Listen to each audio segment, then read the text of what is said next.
Hi, my name is Miles, and tonight I'm going to be teaching you how to play City Beautiful. City Beautiful is a puzzly card game about city building for 1 to 5 players. It takes about 45 minutes to an hour and is recommended for ages 12 and up. If you ever wanted to be the mayor of New York City or Los Angeles or Chicago, well, now you can. You get to take the throne of the mayor and try to build the most bustling city that you can by building up population, prestige, and profit. Some of the different things that publishers are going to really love about this game is that it features minimal components and yet offers a great deal of depth and complexity while still having fairly minimal rules.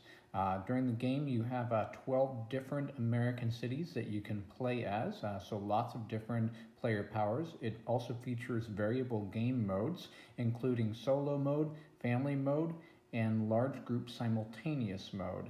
Here we are with City Beautiful all set up. In the middle, first, you'll notice these are our currencies during the game. Blue represents population, red represents prestige, and green represents profit. On any of the cards, you can see that represented on the right. In the middle, you'll also have your draw stack. The discards can go right next to it. And then right here is the turn counter. The game is played over 15 turns. Every other turn, there's going to be an award given, and you're going to be giving out points to whoever has the most of something. I recommend giving the start player card to whoever is most experienced or who has most recently played. However, it doesn't actually matter. I also recommend giving each player a double-sided player aid, which shows what you can do on your turn. It also talks about some of the symbols and talks about the way that you score at the end of the game. Finally, you can see my starting city. All the cities are double-sided as well. So this is Plainsville, USA, which is what I recommend you try playing on for the very first round. And on the flip side, there's going to be 12 different cities that you can play as to increase the complexity and variability that you'll get in the game.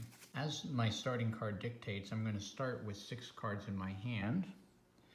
I can build up to a 4x4 grid, and I tick 6 starting capital as indicated with the green icon right here. So below you'll see a setup for 2 players. There are 4 different types of building cards that you're going to be encountering in City Beautiful. You have residential, commercial, industrial, and parks. It will say what type of building it is along the top for future reference.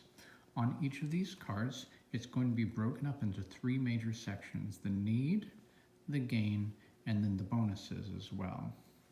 The need is what is required in order to be able to play this card. So for example, this card needs to be placed next to 1 other residential building, whereas this needs to be placed next to 2 residential and 2 commercial. It may also have a cost associated, as you can see with the industrial building here. In this case, you would actually lose 2 population because nobody wants to live in a town with a junkyard. And then on the right, you're going to see the gain. This is basically what you get for playing the card. So in this case, you will gain 1 population. On this city, you will gain 2 prestige and 2 profit. Then finally, along the bottom, you're going to see the bonuses. These count for end of game scoring. There's 3 different types of bonuses that you'll see: photographic sites, historical sites, and cultural sites. Collect each set of 3 of these is going to be worth 5 points. And you'll also notice right next to it is the height of the building, denoted by the rectangles right here with the triangle on top. This, for example, has a building height of 2 and can be built over any other shorter building. This one is a building height of 1. This one is a park and it actually has no building height at all. Now I'm going to be doing a gameplay overview and demonstrate 9 turns of City Beautiful. So let's start with our starting card. Along with 6 cards in our hand, we're also going to start with 6 profit. Make sure that we don't build outside the parameters of a 4x4 grid. So I'm going to start by drawing a card, and we'll go ahead and build this card. I'm going to satisfy the need by placing this next to another residential building. As you can see, I've done so right here. And I get the gain of 1 population moving into my town. Next, I drew a gas station. The gas station I can build right down here because diagonals can always be used to satisfy the need. So this needs 2 residential buildings, and I built it next to 2 residential buildings. And I'll get the benefit, which is 1 profit, that I placed right on the card. Whenever I get a gain, I always put that gain directly on the card that generated it. And I have an office building that I'm going to be building here. And I'm going to build the office building over on the right side of my board right here. As you can see, I don't even have this number of other cards that have been previously played, but don't worry, you can always substitute profit for anything else that you're lacking for need or cost. So I have satisfied 2 of these building requirements. I've satisfied 1 residential and 1 commercial, so it cost me 2 to play this. I can take that profit off of different buildings as well. And then I'll get the gain, which is 2 profit and 2 prestige. Now we're going to be building an industrial building, and I want to be able to place this as close to a residential building as I can, so I will build this right here.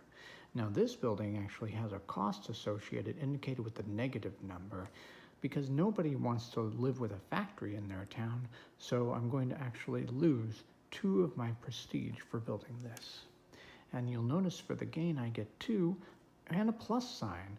The plus sign means that I get +1 more profit for each other industrial building that I played prior to this one. However, I've only played 1 industrial building at this point, so I will just get 2. And I'll set that on the card. Now, looky here, I drew another industrial building. I'll place this right here because it's right next to the other industrial building that's needed. But now 2 people are moving away from my city. Yikes! I only have 1 population. But again, I can substitute profit at any point and I can take it off of any building. So let's go ahead and take that off of this. And then I will get the gain, which is 2 profit, plus 1 more for the 1 other industrial building that I played previous to this. Now I have a park. I'll go ahead and play the park right here. Now I don't have nearly the cards that are shown right here, but I will place it as close as I can to as many of the cards that I can. So I'm going to be short 1 residential, 1 commercial, and 1 park. So I'll pay for that, and I'll go ahead and take 2 off of this building and 1 off of this building. But you'll also notice that this one has a pound symbol on it. What the pound symbol is that this is variable based off of the number of other buildings directly around it. So as you can see, I will actually get 3 prestige for placing this card for the 1, 2, 3 other cards that are around it. Also build up in City Beautiful. And as you can notice right here, in order to build up, I just have to make sure that the building height of what's going over is higher than what it's replacing. So I'll build it over this one, which is a 1 height building with a 3 height building. So, as you can see right here, I've satisfied my 2 industrial and 1 commercial, and I will get 3 population onto my apartment complex. For my final card that I've drawn a high-rise apartment complex. Now, when building over other buildings, you can also build over ones that already currently have things on them, counters on them. And if you do, you just lose that counter. So that's what I'm going to do. I'm going to build it right here and get rid of that profit and build right over here. Again, I have made sure that this is higher than that, so this is a legal play. And now, in order for satisfying the need requirement of this, I have placed it next to 1 industrial. Both of my commercial buildings have been satisfied, but I also need 2 other parks. So as you can see, this building is going to cost me 3. So I will take 1, 2 off of this building, and then I will downgrade that 3. And then I get the benefit. And the benefit is I have 5 population and 1 prestige. Instead of playing cards, I can discard any number of cards from my hand and take 1 profit instead. Keep in mind that in a multiplayer game, you will have the awards set up right here, and after every player has taken their turn, you're going to advance the mayor marker by 1 space. Whenever you end a turn and everybody has taken their turn on an award, you will get it based off of whatever it says right here. So in this case, whoever has the most population is going to get 5 prestige. Whoever has the second most is going to get 3. If there is a tie, then add it up and then divide it by 2. So in this case, if first and second player were tied, both players would get 4. You'll also see a couple of other examples. So this one is the most prestige, this one is the most residential buildings, and this one is whoever has the highest 2 buildings. Scoring for City Beautiful is broken apart into 3 stages.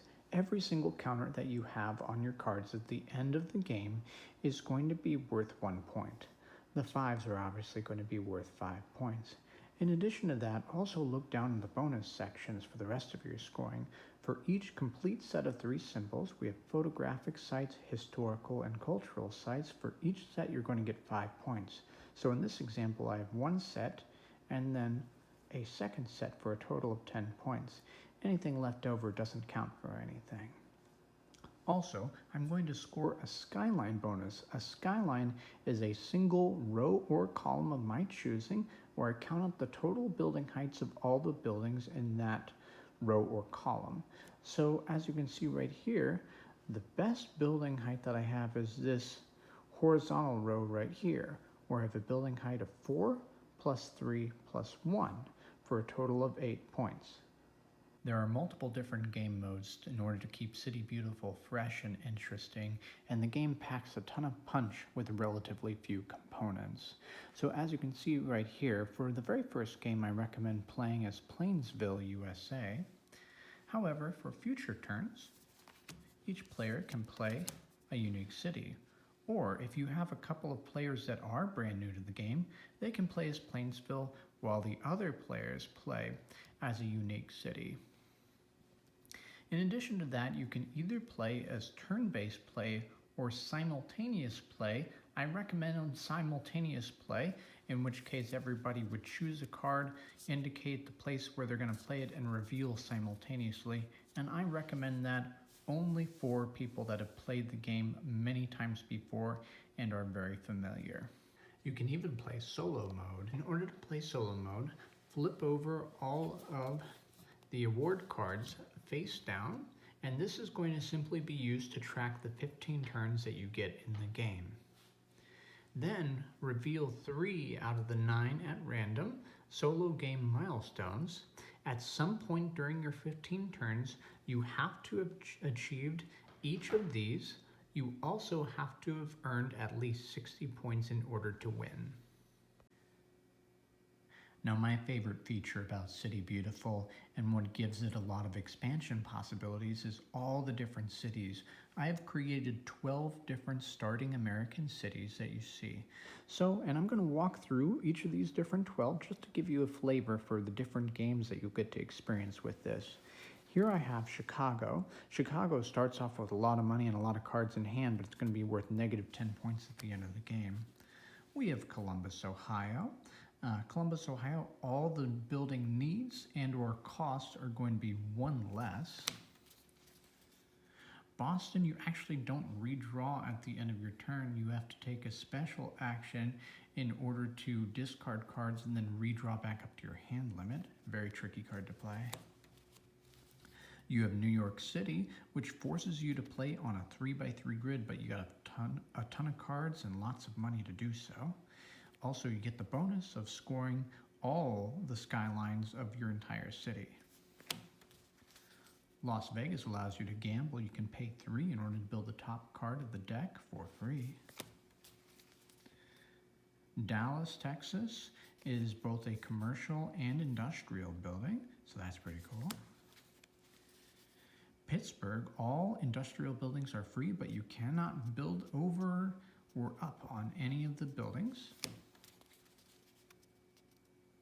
You have Seattle, and Seattle gives you a decent amount of starting card hands and a decent amount of starting capital. However, when you draw, you get to draw 2 cards and discard 1. Great way to see more cards. You have New Orleans, which actually gives you a bonus each time that you deplete a card. You get to take extra turns and build extra cards whenever you build residential buildings next to Los Angeles, because this city is all about urban sprawl. Silicon Valley is all about innovation. You start off with a small hand size, and then you can pay in order to increase your hand size, and you start off with a lot of money. And finally, you have my hometown of Austin, Texas. Start with 3 cards in hand, get 4 profit to start, and each time that you build a cultural building, more people are going to move into your city. Thank you for watching my video overview of City Beautiful. I certainly hope that you enjoy playing it. I will be going to conventions and I'm happy to pitch it to you there. Additionally, I can send you a prototype in the mail.